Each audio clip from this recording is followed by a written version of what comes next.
Subscribe now and press the bell icon. Never miss an update.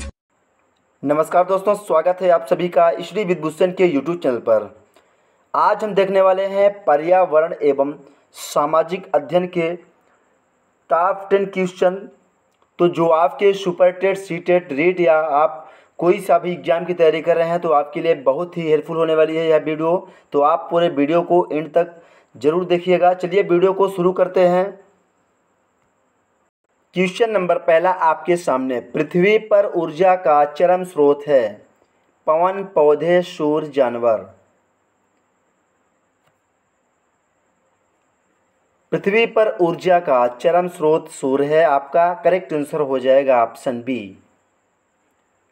पृथ्वी पर ऊर्जा का मुख्य स्रोत सूर्य है, जो नाभिकीय संलयन न्यूक्लियर फ्यूजन अभिक्रिया पर आधारित है। सूर्य में अपार ऊर्जा इसी अभिक्रिया के कारण होती है। नेक्स्ट अगला क्वेश्चन, रेशम की रासायनिक प्रकृति है? कार्बोहाइड्रेट, वसा, प्रोटीन, वसी अम्ल। क्वेश्चन नंबर 2 आपके सामने, रेशम की रासायनिक प्रकृति प्रोटीन होती है। आपका राइट आंसर हो जाएगा ऑप्शन सी। यह प्रोटीन फाइबर होता है जो रेशम के कीट लार्वा द्वारा फाइब्रिन के रूप में उत्पन्न किया जाता है। रेशम कई प्रकार के कीड़ों द्वारा उत्पन्न किया जाता है, परंतु जो है कैटरपिलर कीट से केवल रेशमी वस्त्र तैयार किए जाते हैं। चलिए अगला क्वेश्चन देखते हैं। देखिए, सुपर टेट में आपके पर्यावरण एवं सामाजिक अध्ययन के 10 क्वेश्चन पूछे जाते हैं एग्जाम में। निम्नलिखित में कौन सा जल को असंक्रमित करने में सहायक नहीं है? निस्पंदन, छानना, क्लोरीन गोलियां, फिटकरी, उबालना। क्वेश्चन नंबर 3 आपके सामने, निम्नलिखित में से कौन सा जल को असंक्रमित करने में सहायक नहीं है? तो आपका राइट आंसर हो जाएगा ऑप्शन ए। निस्पंदन, छानना अभिक्रिया असंक्रमित करने में सहायक नहीं है। क्लोरीन की गोलियां, फिटकरी,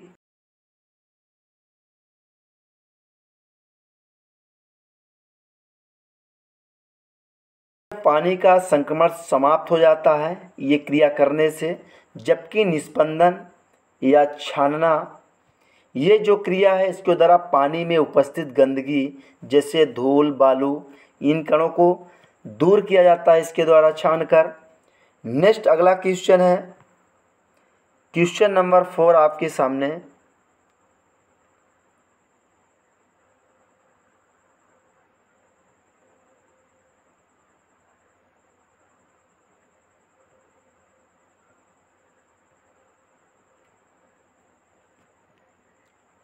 किस विटामिन की कमी से रक्त का थक्का नहीं जमता? विटामिन के, विटामिन बी, विटामिन डी और विटामिन ए।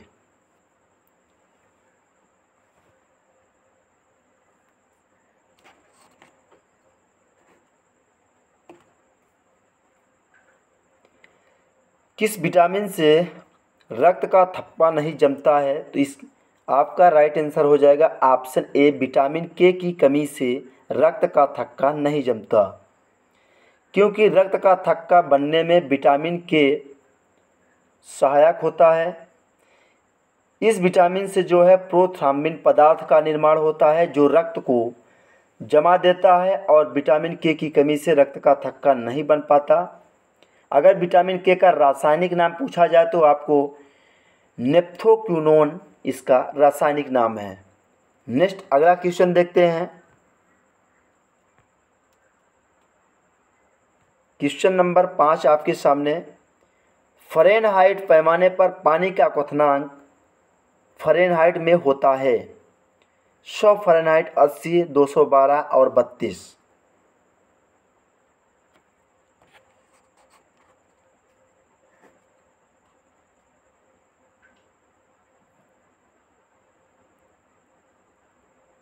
फ़ारेनहाइट पैमाने पर जल का क्वथनांक 212 फ़ारेनहाइट होता है। आपका राइट आंसर हो जाएगा ऑप्शन सी। नेक्स्ट अगला क्वेश्चन,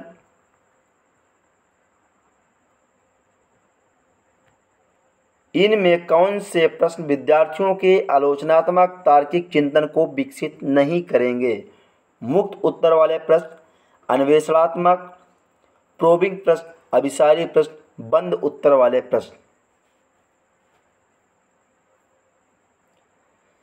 राइट आंसर हो जाएगा आपका ऑप्शन डी, बंद उत्तर वाले प्रश्न विद्यार्थियों के आलोचनात्मक तार्किक चिंतन को विकसित नहीं करेंगे।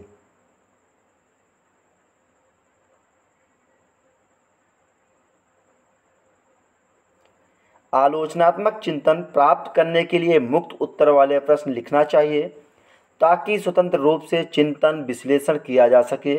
बंद उत्तर वाले प्रश्न विद्यार्थियों में आलोचनात्मक चिंतन को विकसित नहीं करेगा, तो आपका राइट आंसर हो जाएगा ऑप्शन डी। नेक्स्ट क्वेश्चन देखते हैं। नेक्स्ट अगला क्वेश्चन है, हालांकि भारत ने स्वतंत्र होने के बाद सार्वभौम वैक्स मताधिकारी की प्रक्रिया का चयन किया, कुछ मानदंडों के आधार पर कुछ संप्रभु राष्ट्रों में इसे रोक लिया गया। निम्नलिखित में कौन सा उन मानदंडों में से एक नहीं है? धर्म, लिंग, संपत्ति, शिक्षा।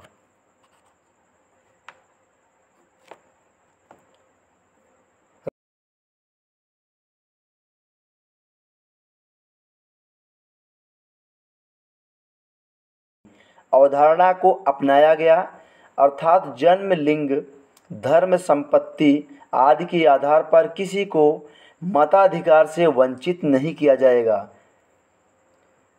किंतु कुछ राष्ट्रों में मताधिकार से संबंधित कुछ नियम बनाए गए हैं जिनमें स्त्री, अशिक्षितों तथा कुछ धर्म विशेष के लोगों को मताधिकार से वंचित रखा गया है।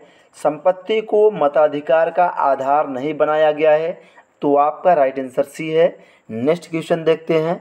नेक्स्ट अगला क्वेश्चन है क्वेश्चन नंबर 8 आपके सामने। महासागर का जल तालाब और झील के शांत जल के विपरीत लगातार गतिमान रहता है। निम्नलिखित में से कौन सा जल का प्रवाह गति नहीं है?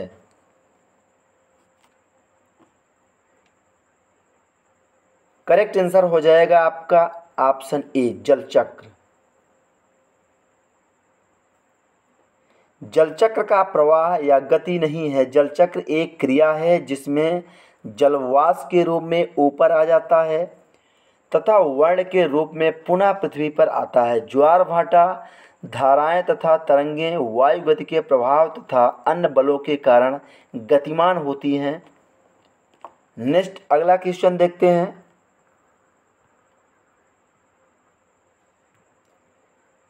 जनहित याचिका PIL द्वारा आई है।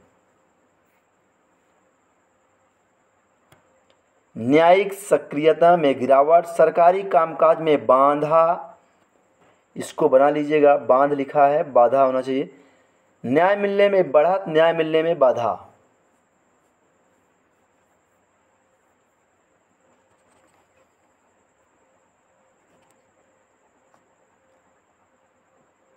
जनहित याचिका PIL द्वारा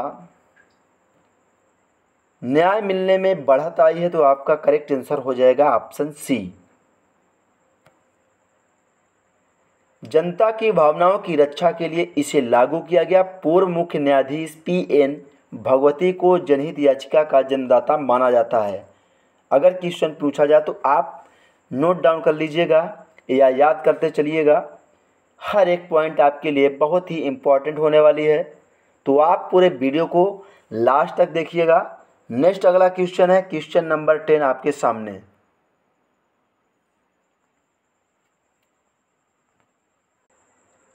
बाल केंद्रित शिक्षा शास्त्र है।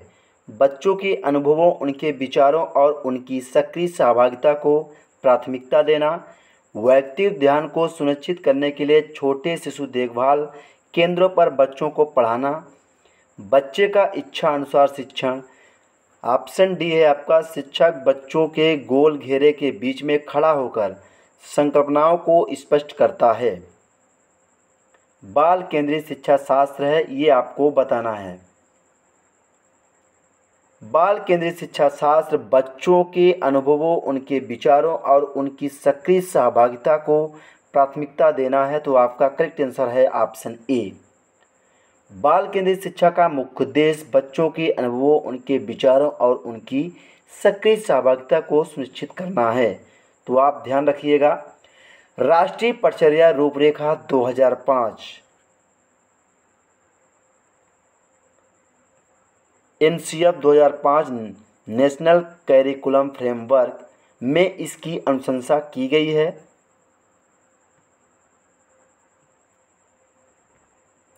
इस तरह आपके 10 इम्पॉर्टेंट क्वेश्चन पर्यावरण एवं सामाजिक अध्ययन के पूरे